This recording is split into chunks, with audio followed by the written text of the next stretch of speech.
Okay, let us get started. Do they teach us in medical school What?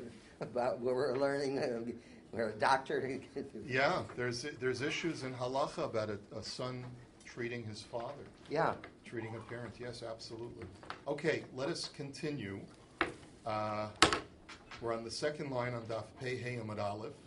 Bo mean we're talking about a child, the prohibition of a child striking or cursing a parent. Bo minei merav sheishes ben mahu sheyei asa shliach la'aviv lahakoso ulekalulo. What happens if the beit-din wants to deputize a man whose father is deserving of malchus or is deserving of being cursed by the beit-din for the crime that he's committed? Is the son allowed to take the job and strike his father or curse his father at the behest of the beit-din? So Amar Lahu ve'acher mihi tiro el kavod shamayim adiv hachanami kavod shamayim adiv. So Rav Shesha's response was, listen, it's normally not permitted for any person to strike or curse another person. So if that's the case, why then is it permitted when he's acting at the behest of the beit-din? Because we say put aside the honor of a person and have higher regard for the Hashem's honor to punish this person. If that's the case, the same argument would hold true for a son who was acting at the behest of the beit-din, and therefore he's allowed to strike or curse his father if under those circumstances. So meisvei, uma mi shemitzvah lahakoso mitzvah shelo lahakoso, mi she'eno mitzvah lahakoso eno din shemitzvah shelo lahakoso. Now this brisa, we're coming in the middle of a text where we don't know the context, and it's a little bit cryptic what it means. But the words themselves are where the brisa is making a kal v'chomer. The brisa says, in a case where it's a mitzvah to strike the father, to strike a person, there is still a commandment, don't be excessive in striking him. So then surely where there's no mitzvah to strike the person, surely a person may not strike the person and be excessive. Okay, now, my love, so we don't know what the brisa is talking about, but our assumption is that b'makom mitzvah habivinoha ba'acher, that we're talking about a person who deserves malchus, and the distinction that the brisa is making is between when there's a mitzvah to strike him because he deserves malchus, versus a man who deserves malchus, but I can't strike him because I'm his son. So it's a kasha on Rav Sheshes. You see from the language of the brisa that the brisa is drawing a distinction between a regular person and a son. That a son, even at the behest of beit-din, should not be allowed to strike his father. So the Gemara says, "Lo, idi v'idi lo shna beno v'lo shna acher v'lo kasha kan b'makom mitzvah kan shelo b'makom mitzvah v'hachi ketani uma b'makom mitzvah shemitzvah lahakoso mitzvah shelo lahakoso shelo b'makom mitzvah she'ena mitzvah lahakoso einu din shemitzvah shelo lahakoso."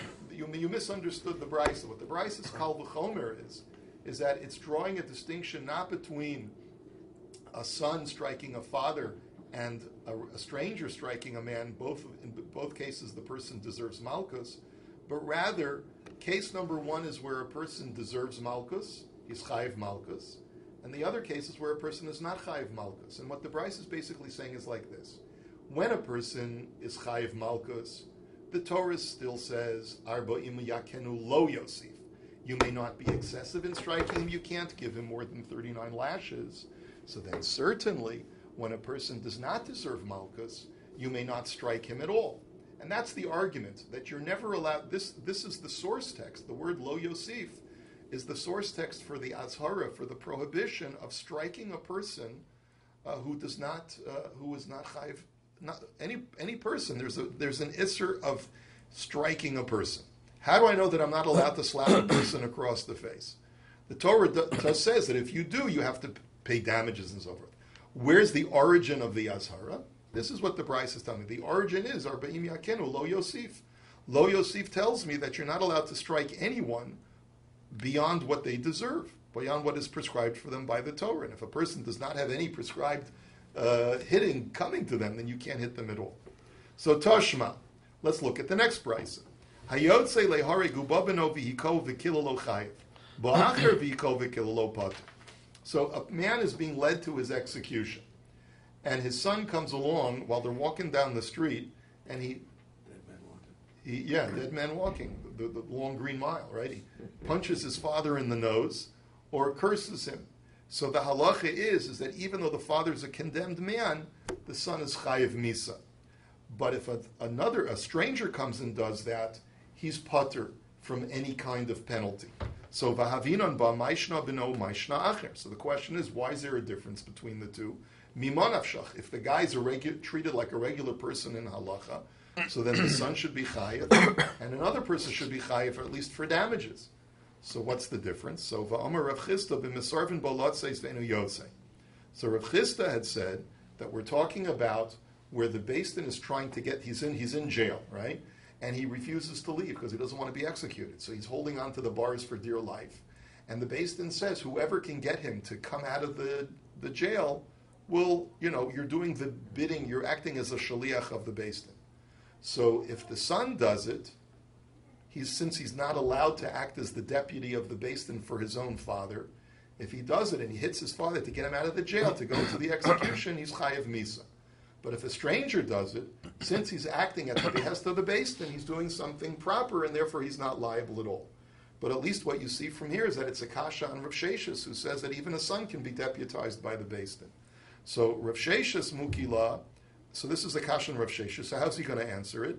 Mukila b'she'ein misarvin bolotzes. The answer is that we're talking about a case where the guy's not refusing to go to execution. He's willingly walking to the execution, and the son just decides because he doesn't like his father, you've humiliated me for the last time, and he punches him in the nose, right, as he's going to be executed. So the Gemara says, well, then I don't understand. Ihachi acher nami. Well, then why don't we hold a stranger liable for at least damages? The Gemara answer is, acher gavr ketilahu. Because if it's a stranger, this man is considered to be a condemned man. So it's as if he's dead. And by striking or cursing a dead man, there's no damages.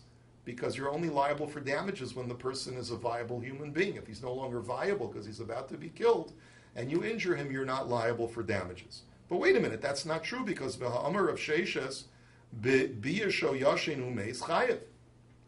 The same Rav Sheshis was quoted as saying that if I go ahead and if I shame someone while they're sleeping, and they never woke up from their sleep, they died in their sleep, so they never heard what I said, I still have to pay damages for the humiliating words to the family members. So you see that even if you're shaming a condemned person who's almost dead, right, you still have to pay damages to the family. So why are you letting off this person completely? So the Gemara answers, Hacha b'mayaskinon b'shihiko haka she'en b'shava pruta. So the Gemara's initial answer is, okay, let's try and explain it this way.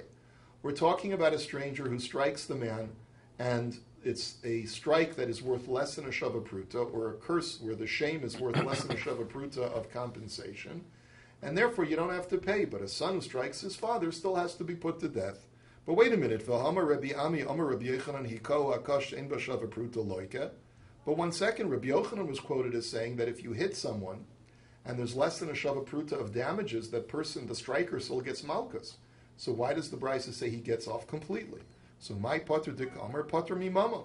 So the answer is no. When it says that the stranger is pater for striking the man, it doesn't mean he's pater in ganzen. It just means he's pater from paying any money. But he will still get malchus. But wait a minute. Michlal de beno chayiv b'mama. So wait a minute. What are you telling me? The stranger is pater from mama. So the son, when it says chayiv, means it's chayiv in mama? How could that be? You just told me that there's no shava pruta here. So Ella, so your whole interpretation is flawed. We have to modify. Ella bedino, hachanami bedino. So it must mean that when we say that the stranger is pater, it means stranger is pater in ganzen, from any kind of judgment that would be coming to him, where the son is chayiv in whatever judgment is coming to him. So you can't say it's relegated exclusively to money. So Ella acher hainutayma de pater da armakra v'nasi va'amcha lo sa'ar va'osa ma'isa amcha. So the real answer is like this. The reason when a stranger curses the condemned man and calls him all these terrible names, the reason why he's pater is because the Torah explicitly says by cursing that you are only liable when you curse someone who's part of amcha, when he's part of your people. But this guy has committed a capital offense. He's a Rasha. He's no longer part of amcha, and therefore there's no prohibition in cursing him. Hatenach klala hakami nolan. So the Gemara says that'll work. That explains why you're not liable for cursing him. But why aren't you liable for striking him? So the Gemara answers the makshinan haka'a liklala. The answer is because according to this Tana, and we're going to see that this is a machlokus when we turn the page, according to this Tana, whatever law applies to klala applies to haka'a. And since it says v'nasi v'amcha lo sa'ar, do not curse among your people, only when he's not a rasha, so too the prohibition of striking only applies to a non-rasha. But there's no prohibition of striking a non-rasha. And basically what that means is that when the stranger strikes the guy or curses him, he's patur because the guy's a rasha.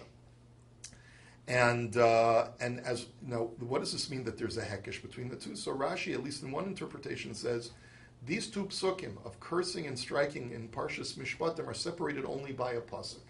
So according to this Tana, because they're so close to each other, you apply the laws of one to the other. As we're going to see when we turn the page, there's another Tana who doesn't hold like that and holds that there is no hekesh, and that even though there's no prohibition of cursing a rasha, there still is a prohibition of striking a rasha. We'll get to that shortly. But the Gemara says, Ihachi beno nami. Well, if that's the case, then why should a son be liable if he curses or strikes his father? Maybe he's also exempt when his father's a rasha. Kedamar of Pinchas b'sha'as tshuva, Hanami b'sha'as tshuva. So the answer is because even though the father is condemned for a capital offense, he did tshuva. So therefore, he's not a rasha anymore. But wait a minute, Ihachi acher nami. But if that's the case, say the same thing by a stranger. If the guy did tshuva, then it should be usher for me to strike him or curse him. So Amar of Mari ba'amcha b'mekuyim sheba'amcha. So the answer is no. Ba'amcha not only means that he's not a rasha, but also it means that he's viable, which means he's going to survive in the long term. But if this guy is condemned and he's about to be taken to execution, he's also not part of Amcha, regardless of whether he did tshuva or not. So, Ihachi ben Onami. So then, why is the son liable? So, Midi dahava la'achar misa. So the answer is because, as we're going to see in a minute, one of the features of the prohibition of cursing a parent is that even if the parent is not only not viable, but even if the parent is currently deceased, it is still usher for a child to curse his parent. Now, that's the reason why. A child is chayiv misa for even cursing a dead parent, and therefore he's chayiv misa for cursing a parent who's being led to execution as well, but not a stranger. So Rashi asks the question, we're going to see in a moment that that's one of the differences between cursing and striking. By striking, you're only chayiv misa if you strike the parent during their lifetime. So Rashi says, but that's not because there's a difference in that respect between cursing and striking. The reason why when you strike a parent after they're dead, you're not chayiv misa is because you have to draw up flowing blood. And there's no longer flowing blood in a corpse. But if, in theory, you could have flowing blood in a corpse, there would be a prohibition of striking them even after they're dead. Here we're dealing with a guy who's still alive, is being led to the execution. His blood is still flowing, and therefore if you strike him, you're chayiv misa. So, my Haviyallah, what was the upshot of this whole discussion? Can the son act as a shaliach of beit-din or not? To strike or curse a parent? Amar Rabbi Baravuna b'cheintana devei Rabbi Yishmael la'kol eina bein nasa shliach la'aviv lahakosu la'kalalo chutz mimesis shaharei amar Torah lo sachmal v'lo sechaseh alav. That a son is not allowed to act as a shaliach of beit-din to give him malchus or to curse him, unless the father was convicted of being a mesis, causing other people to commit serious crimes like avodah-zarah. And the reason is because the Torah says that in the case of a mesis, have no compassion or mercy whatsoever, throw the book at him. And throw the book at him means even use his own son to extract penalty from him. Let's go on to the next Mishnah. Hamake aviv v'imo eno chayav ad sheyasa b'hen chabura. And zechomer b'mekal mi b'maka shemakal la'achar misa chay v'makal la'achar misa pater. So the Mishnah says two things. When you strike a parent, you're not liable unless you draw blood. You don't draw blood, there's no liability. And related to that is, when you curse a parent after their death, you're going to be chayiv misa. But if you strike a parent after their death, you're going to be pater because you can't draw blood. And this is the stringency that exists in cursing above and beyond striking. That feature is that Post-mortem by cursing, you're chayiv misa. Post-mortem by striking, you're pater from misa.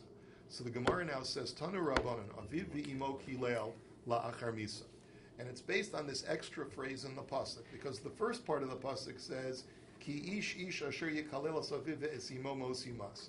Any person who strikes his mother or father shall be put to death. Aviv v'imo kilel damav bo. He has cursed his mother and father, his blood is upon him. So that whole second half of the pasuk is extraneous.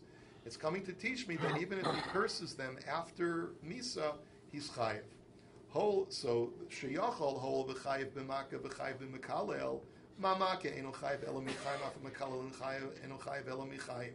You could have argued otherwise. You could have argued based on logic that the Torah holds a child liable for both striking and cursing. And just like by striking, you're only liable if it's while they're alive, so too by cursing, you should only be liable when they're alive.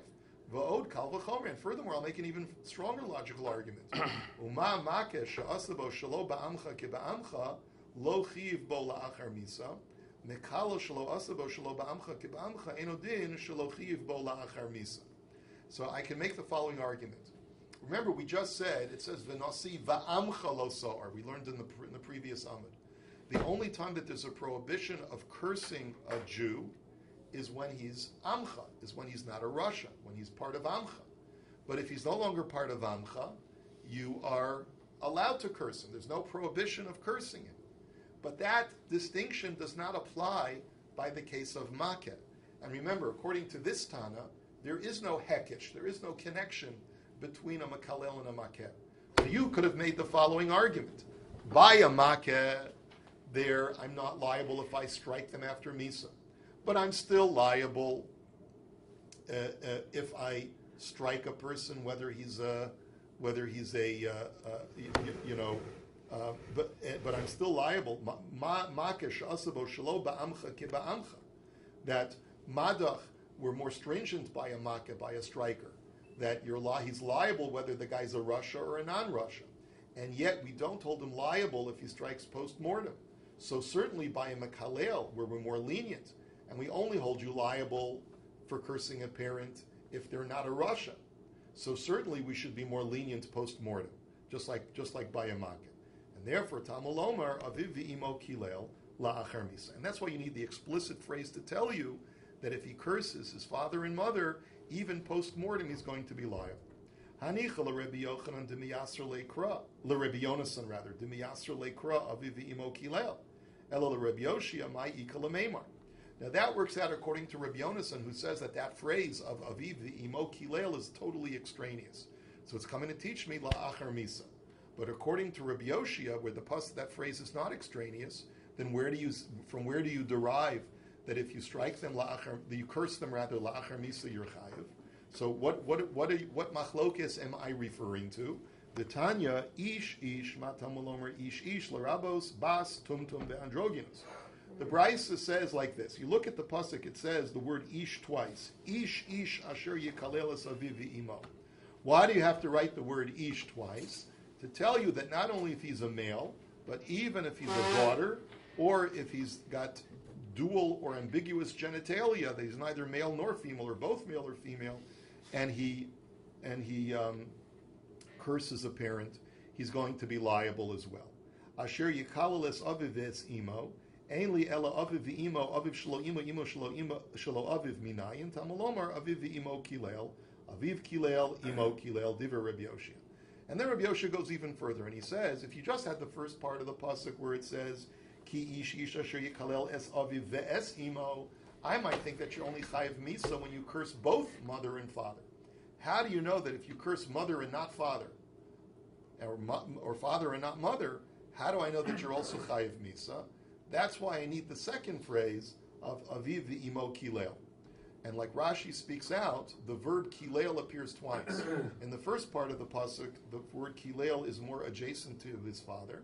In the second phrase, the verb kilel is more adjacent to mother, to teach me that cursing either of them independently is enough to make you chayiv misa. So according to Rabbi Yoshia, that's really where our question is. According to Rabbi Yoshia, you need the second half of the pasuk to teach me that it's either or and not when it's both, not just when it's both. But Rabbi Yonasan Omer, mashma shneim ke'echad, mashma echad ve'echad b'fnei atzmo, ad she'yafaret lacha akasav yachdav. But Rabbi Yonasan disagrees. Rabbi Yonasan says that any time the Torah uses the conjunction and, it can mean or as well. So if the Torah says if a man strikes his mother and father, you can read that as also mother or father, not just mother and father. And how do I know this? Because the Torah says, Lo sacharosh b'shor v'chamor yachdav. Do not plow with a donkey and an ox together, right? Why does the Torah have to use the word together? Because if the Torah had not used the word together, I would have thought that shor v'chamor doesn't just mean when they're and, but because the letter vav could mean or. And without the word yachdav, I would have thought that the Torah is prohibiting me from plowing with an ox or with a donkey separate from each other, which is, of course, ludicrous, but that's why the Torah has to write the word yachdav. So you see that ve sometimes means or, according to Rabbi Yonasan. But the question is, minole. Where does Rabbi Yoshia? What is Rabbi Yoshia, if he's already using the second part of the pasuk to teach me that it's not just and, but it's either or?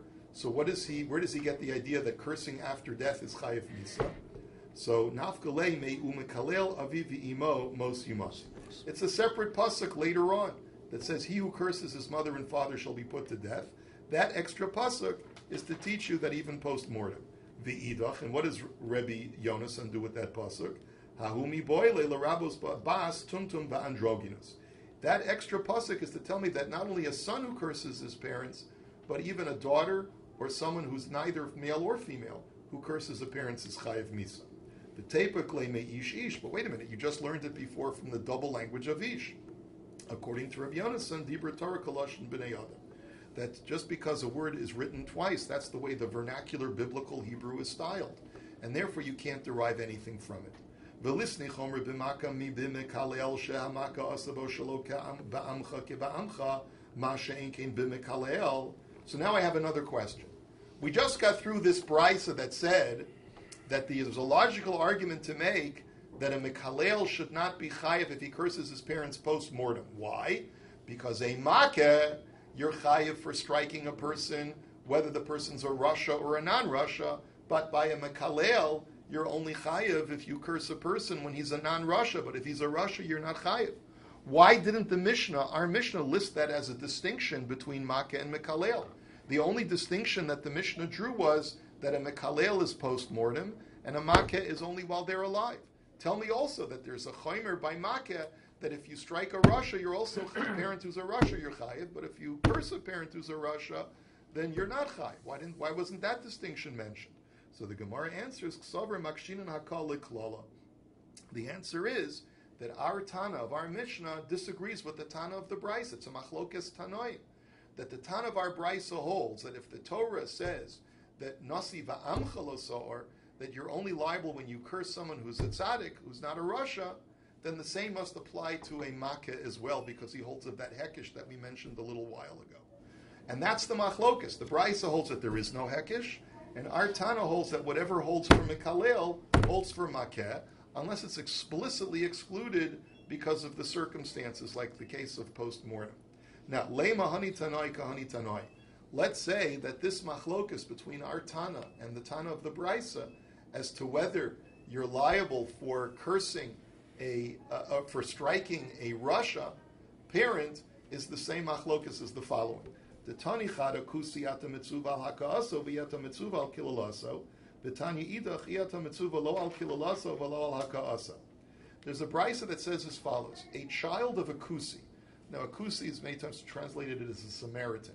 It's someone who is descended from people who converted to Judaism and then later turned away from Judaism and started worshiping idols. So, one brisa says that if my father is a kusi, I'm not allowed to strike him, but I'm permitted to curse him. There's no prohibition for me to curse him. And another brisa says that I'm not prohibited from either striking him or cursing him. So my love, savrua dukuli alma kusum giuri emesein, my love bahaka miflugi, the mar savra makshinan hakal liklala, mar savra lo makshinan hakal liklala. Our original thinking is that both brises hold that Kusim are perfectly legitimate Jews who converted to Judaism, and then they turned bad afterwards, and therefore this man is legitimately my Jewish father. And the machlokus between the two brises is that the first brisa, which says that I'm not allowed to strike him, is because it holds that there's no hekesh to klala, and I'm not allowed to strike him, but I'm allowed to curse him. The second brisa that says I'm allowed to strike him and I'm allowed to curse him holds that whatever applies to klala applies to hakah as well. So you see that it's a machlokus between these two brises, the same thing. So the Gemara says, lo, the kuli alma lo makshin and hakah leklala v'hachav hakamif. Mar savar kusim geirei emesein, or mar savar kusim geirei arayasein. So the Gemara says, no. In reality, I'll argue that both brises don't hold of the hekesh. Both brises hold that if a man is a Russia and he's my father, I'm not allowed to strike him, even though I'm allowed to curse him. What's the machlokus between the two brises? The one brisa that says I'm not allowed to strike this kusi father is because that Tana holds that the kusim were geirei emes. They were legitimate geirei. The brisa that says I'm allowed to strike my father if he's a kusi is strike him and curse him is because that Tana holds that the Kusim never legitimately converted to Judaism in the first place. And therefore he has the status of a goy. And that's the reason why I'm allowed to strike him, because there's no prohibition of cursing or striking a Gentile father, right? So that's the reason why. So the Gemara says, but wait a minute, if that's the way you're understanding it, question mark. But then why does that self-same brisa say, the brisa that says that there's no prohibition of striking or cursing him, also say that if I injure his animal or kill his animal, I have to pay him damages as if I had damaged a Jew's shore, a Jew's property. So you see that he is treated like a Jew. So Ella shmamina behekesha pligi shmamina. So you're right, we're going to go to our first answer. You're right, the machlokus is that they're arguing as to whether there's a prohibition of striking a Russia father or not. The first Tana holds that there is a prohibition because he doesn't hold of the hekesh to klala. And the latter Tana holds that there is no prohibition because just like there's no prohibition of cursing a Russia father, there's also no prohibition of striking a Russia father. Let's go on to the next Mishnah. Hagonev nefesh mi Yisrael eino chayv ad shiachnisenu l'rishusa. Rabbi Yehuda omer ad shiachnisenu l'rishusa v'yishtamesh bo.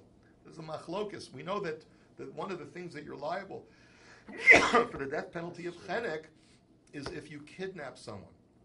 So let's explain the act of kidnapping. So the Tanakama says is that you have to restrain him in your domain.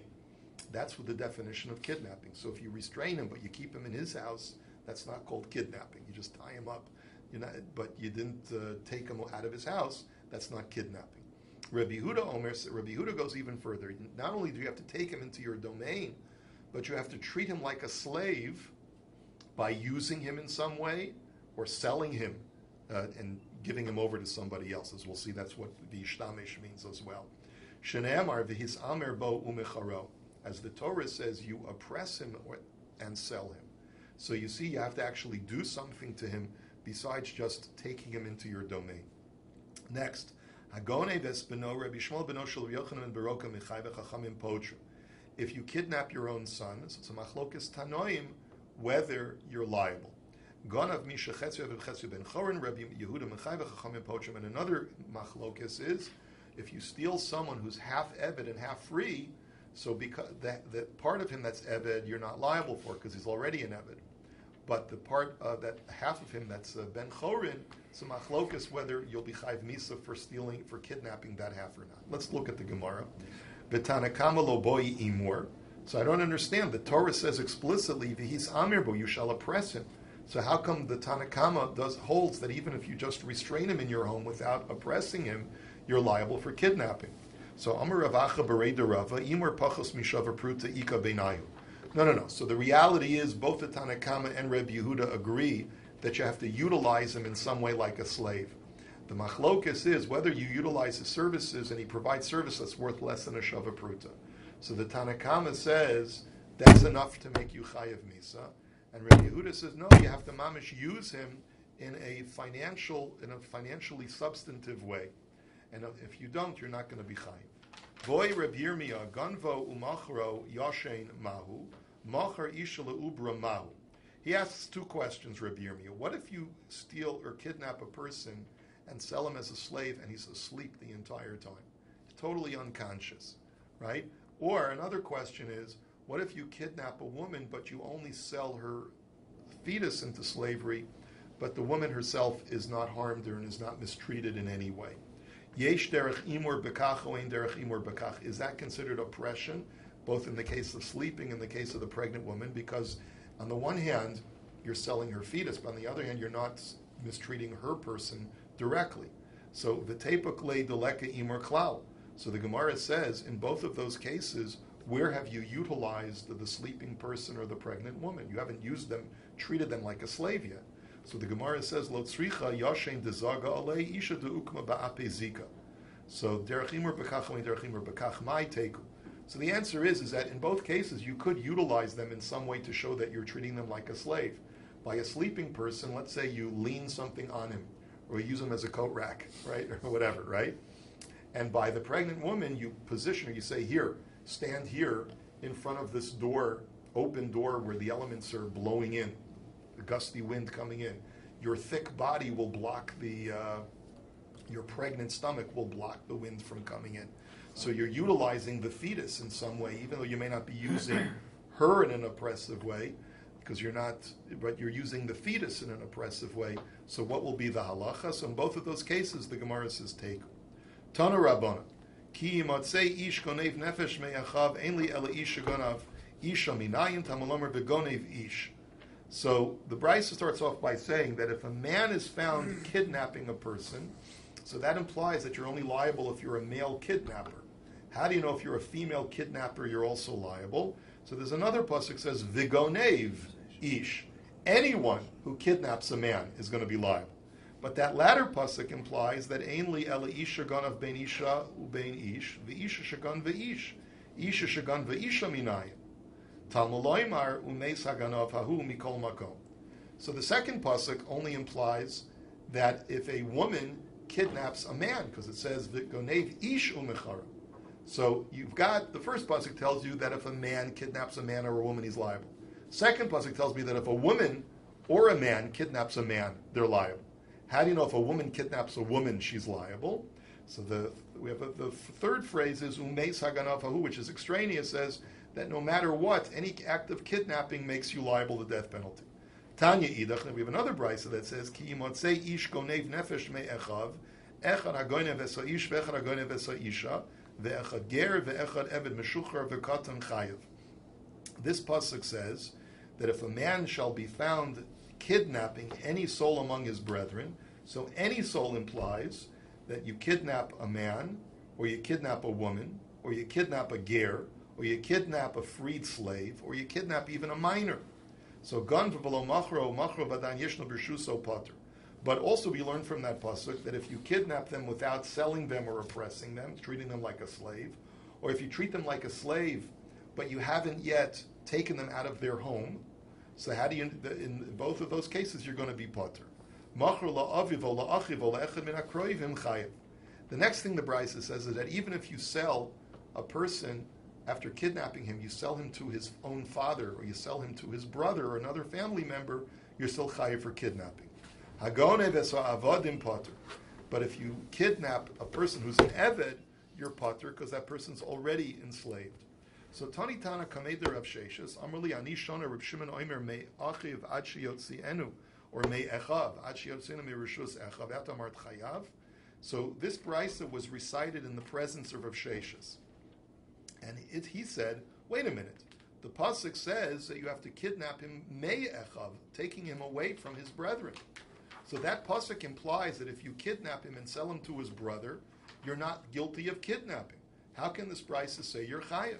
So Tani Pater, Rav Shesha says there must be a mistake in this brisa, and it has to be taught that if you kidnap him and sell him to his brother, you're Pater, not that you're chayiv. So the Gemara says, wait a minute, why did he have to jump to that conclusion? My kushya, dil maharab Shimon harabanan. Maybe it's a machlokas. Maybe Rav Shesha knew from his Rebbe, Rav Shimon, that you're Pater, but that brisa goes according to the Chachamim, and it's not like Rav Shimon. So lo salka daitach. No, that's not possible. The Amar Rabbi Yochanan stam asnisan Reb Meir, stam Tosefta Reb Nechemia, stam Sifra Reb Yehuda, stam Sifri Reb Shimon, v'kula liba de Reb Akiva. The answer is because that brisa was commenting from the Sifri. It's a halachic midrash on Sefer Bamidbar and Devarim. And that pasuk that was being analyzed is from Sefer Devarim. And anything that is written in the Sifri is authored by Rebbe Shimon. So you can't tell me that that previous brisa argues with Reb Shimon when we know that it's an authorship is from Reb Shimon himself. All of these different authorships of different texts are all Talmidim of Rebbe Akiva, which is why the historians tell us that basically almost all of Torah Sheba'al Peh really is attributable back to Rebbe Akiva and then via Rebbe Yehuda Hanasi. Okay, we'll hold it here for today.